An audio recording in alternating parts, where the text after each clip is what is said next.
Hello and welcome to Norwal Farm. Michael Walsh here with Roger Norgal. In this video we've got some odds and ends. It's summertime and just a lot of jobs come up to be done and rotating pastures. I modified the salt and mineral feeder so it doesn't get so wet. And so just a little bit of everything on this. We've had an incredible amount of rain, flooding.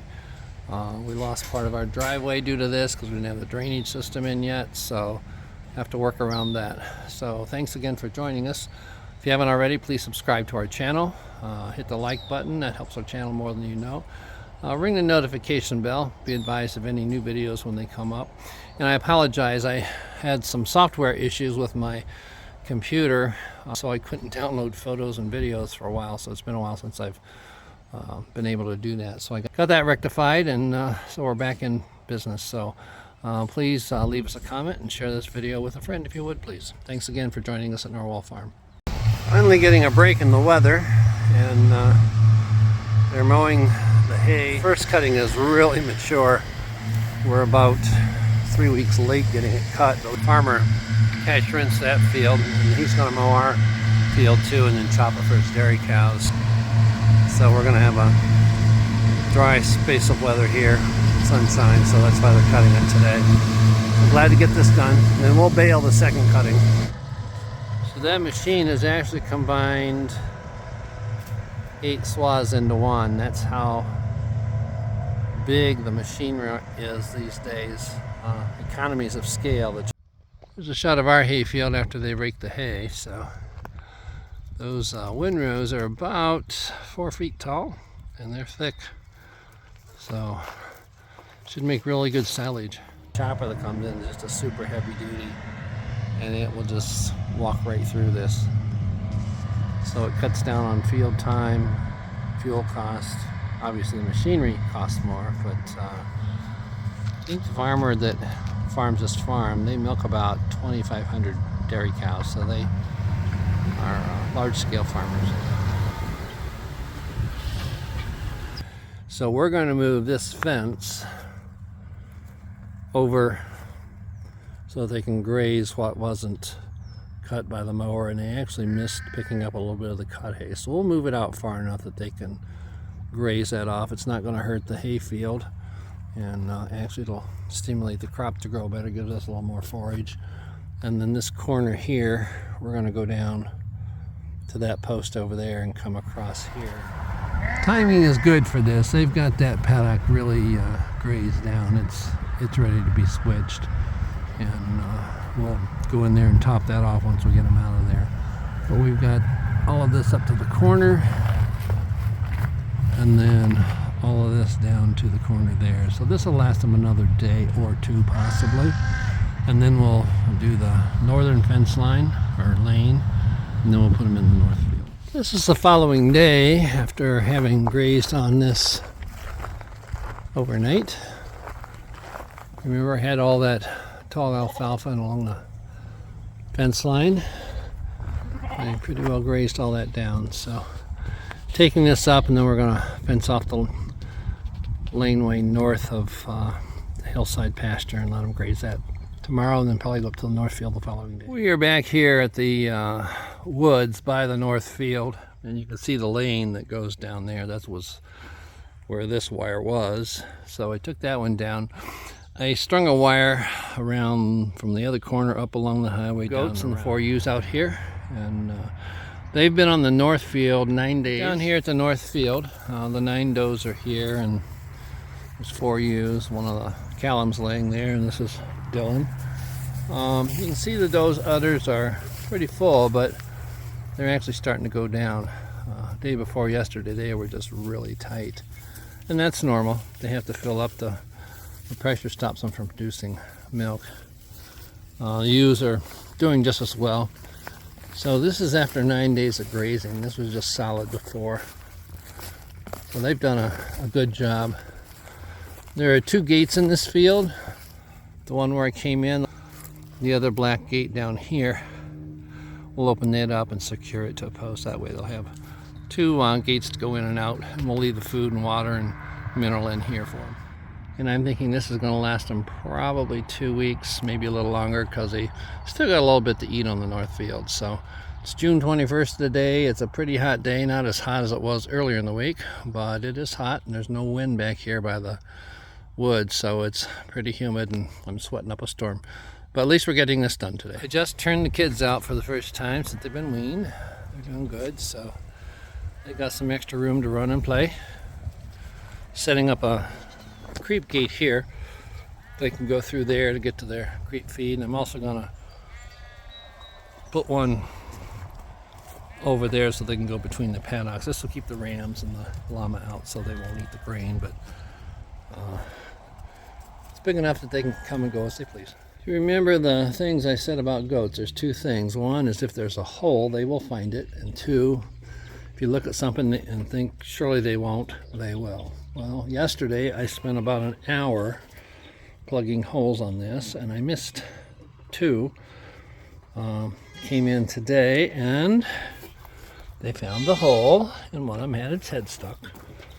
That's why I patched all those yesterday, because they kept getting their head stuck. So I've got to go back. I only brought down enough for one. I thought there was only one hole, but there's two. So I got to go back and get some more wire, just a little bit of a patch, and put over that, plug all the holes.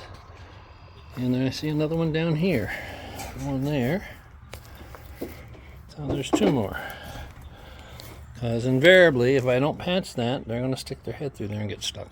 So we'll fix that. Even though I just turned them out on pasture, I'm going to keep this hay in front of the kids. They've been eating quite a bit of this. Of course, that was before they had any pasture, but it's very high quality alfalfa hay. It's fourth cutting, got a lot of leaf material, so very nutritious for them. So we'll just keep that in front of them too, and they'll eat what they need and what they want. It's been about 10 days since we've weaned the kids. They're all doing really well. They're eating well. This little one here, Nevis, she was a bottle baby. And then this black wether with the little white spot on his forehead, he just turned around. They were just looking kind of rough, and you can see how their hair coat's a little bit longer. It dawned on me that possibly they spit out their copper bolus. And since they got weaned, they weren't getting any copper from the mom's milk. And Nevis was weaned from the bottle. So gave him a bolus a couple days ago, and this guy here is already getting a shiny coat. He's gaining his weight back, and she's doing better too. She's gaining weight and growing. So I think it was a copper deficiency, because we're feeding them sheep mineral, because we got the sheep on mineral, and they would get toxicity if we had goat mineral in for them. So there's a couple of does, and Joel, the billy goat, he looks a little rough too, and there's about 2 or 3 does that are losing weight. And I think what happened is those capsules, when you put them down this little guy here, when I filled him a couple days ago, he spit that thing out 4 times. So you have to really make sure they swallow it. And I think what happened was I thought they swallowed it, and they probably spit it out after I let them loose. The rest of them are looking really good. So we have to catch the does. They're down the field, and we have to take a gate down there and get them caught. And then Joel, I tried to catch him today, but he's too wary about having his horns broke. So we'll have to get him in a pen and do him. But I really think that's the issue with these guys, because these 2 kids here, I mean, they turned around right away, especially this guy. He was kind of mopey and wasn't eating that well, and he's getting shiny again and putting some weight back on, so really pleased with that. I've modified their hay feeder. It was just a panel against the bottom of the gate, and they just reached through. They couldn't really go in very far, but this way they can eat from the bottom, the sides, and I think it'll work much better for them. Keeps it up off the floor for them.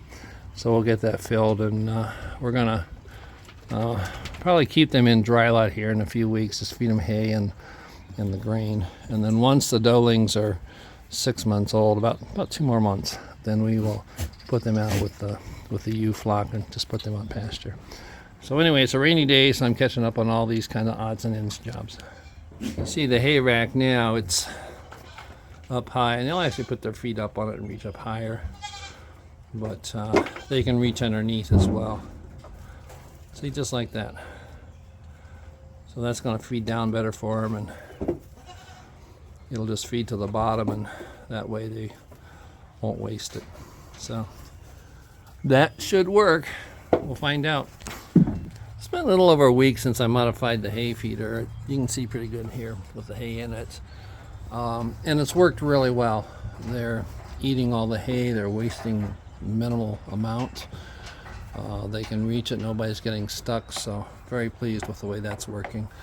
I added this black feeder here. Nevis is obviously standing in it, but goats are going to do that. They're going to climb. They're going to stand. So you have to allow for it. Because they're getting big enough, they were running out of bunk space at that other bunk. So everybody has a place at the table now. Turned that water tank over so they had something to climb on, get up on, and they also will get up in this trough here, and they'll lay in there as well. So, but this is working really well, and got them fully weaned. We're just keeping them in dry lot, minimize exposure to intestinal parasites, and they've got free choice alfalfa hay. It's actually fourth cutting hay. It's really good. And then they're actually on full feed grain. So about another month, then we'll put the doelings out with the ewe or with the weaned lambs, and they'll go out to pasture. And we'll keep the wethers in here on feed. Made a modification on our mineral feeder. This is supposed to swivel like a weather vane, but it doesn't. So it was constantly getting rained on, and you can see this, all this wet mineral here, and it goes to waste. And we feed a very high quality mineral. It's $1 a pound, so there's probably about $6 laying there on the ground. So what I did was bought some rubber tubs and cut them, and then bolted that to the top of this. The sheep can still come up and stick their head underneath there, reach in from the side. And I think that's going to keep the rain from getting in there pretty much. So it's rubber, so they won't break it. And we'll see how it works. I may have to modify the design a bit for the goats, because they've got horns and I'm not sure they can get in there.